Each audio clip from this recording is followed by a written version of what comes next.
ઘરમાં છે માતા લક્ષ્મીની મૂર્તિ? આ ભૂલો કરવાથી બચો, નહીંતર થઈ શકે છે નુકસાન. ઘણી વખત આપણે દેવી દેવતાઓની મૂર્તિને ખોટી રીતે મૂકી દઈએ છે. માતા લક્ષ્મીની મૂર્તિને યોગ્ય રીતે ન રાખવાથી ધનહાનિની સંભાવના વધી જાય છે. વાસ્તુશાસ્ત્ર એક એવું વિજ્ઞાન છે જેમાં ઘરમાં પોઝિટિવ એનર્જી વધારવાના અને નેગેટિવ એનર્જી ઘટાડવાના ઘણા ઉપાય જણાવવામાં આવ્યા છે. ઘણી વખત આપણે દેવી દેવતાઓની મૂર્તિ ખોટી દિશામાં રાખી દઈએ છે, જેનાથી ઘરમાં નકારાત્મક ઉર્જાનો સંચાર થાય છે. માતા લક્ષ્મીને ધનની દેવી માનવામાં આવે છે. માન્યતા છે કે જે ઘરમાં માતા લક્ષ્મીનો વાસ થાય છે, એ ઘરમાં સુખ સમૃદ્ધિની ક્યારેય કમી થતી નથી.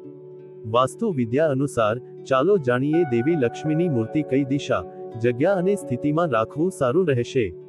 માતા લક્ષ્મીની કેટલી મૂર્તિ ઘરમાં રાખી શકો? ઘરમાં ક્યારેય પણ માતા લક્ષ્મીની એકથી વધુ મૂર્તિ રાખવી જોઈએ. એકથી વધુ મૂર્તિ હોવા પર નકારાત્મકતાનો સંચાર થાય છે. શું હંમેશા ભગવાન ગણેશ સાથે માતા લક્ષ્મીની મૂર્તિ રાખવી જોઈએ? સામાન્ય રીતે મોટાભાગના ઘરોમાં ભગવાન શ્રી ગણેશની સાથે લક્ષ્મીની મૂર્તિ રાખવામાં આવે છે, પરંતુ એવું જરૂરી નથી કે તમે માત્ર ભગવાન ગણેશની સાથે જ લક્ષ્મીની મૂર્તિ જ રાખી શકો. ભગવાન વિષ્ણુ અને કુબેરજીની સાથે પણ દેવી માતાની મૂર્તિ રાખવામાં આવે છે. ભગવાન ગણેશની સાથે દેવી લક્ષ્મીની મૂર્તિ જમણી બાજુ રાખવામાં આવે છે, જ્યારે ભગવાન વિષ્ણુની સાથે દેવી માતાની મૂર્તિ ડાબી બાજુ રાખવામાં આવે છે. ક્યાં રાખવી માતા લક્ષ્મીની મૂર્તિ? માતા લક્ષ્મીની મૂર્તિ હંમેશા ઘરના મંદિરમાં રાખવી જોઈએ.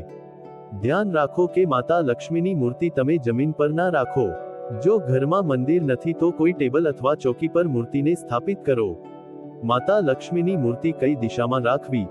વાસ્તુ અનુસાર, માતા લક્ષ્મીની મૂર્તિ ઘરની ઈશાન અથવા ઉત્તર પૂર્વ દિશામાં રાખવાથી સુખ સમૃદ્ધિમાં વૃદ્ધિ થાય છે. ત્યાં જ ઉત્તર પશ્ચિમ દિશામાં પણ માતા લક્ષ્મીની મૂર્તિ રાખી શકો છો. લક્ષ્મી માતાની કયા પ્રકારની મૂર્તિ ઘરમાં ન રાખવી જોઈએ?